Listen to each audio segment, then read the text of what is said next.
call from Sergeant Shriver. Well, I just wanted to make a difference.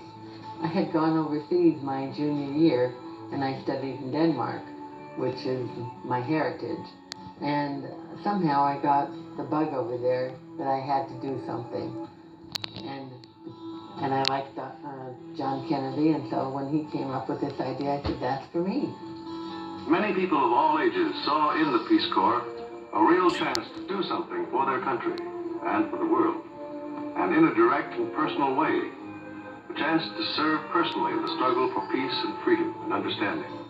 I think it all started with President Kennedy, because I went to a Catholic college in the Midwest, was raised Catholic, so when a handsome young man gets elected president and he's Catholic, you know, it stirred extra interest, and his message of going abroad and doing something for others really resonated with me. What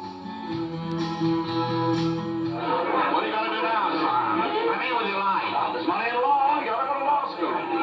You never regret it. I don't believe it! Why, he's a man!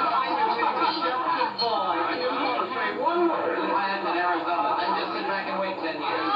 One word for you. Remember it. One word. Lasting.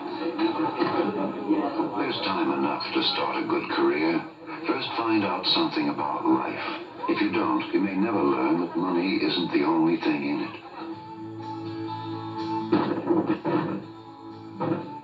At that time, if you joined the Peace Corps, your years of service in the Peace Corps deferred you from duty. And so therefore, with the 2 years in the Peace Corps, you were not eligible to be drafted. So that was incentive, clearly, during that time, and it was very important. But I should also add, we had about 120 members in our training program, some of whom were there for just that reason. Well, they didn't last more than a month in country. It just wasn't for them, and they left by choice. But others, like myself, thrived.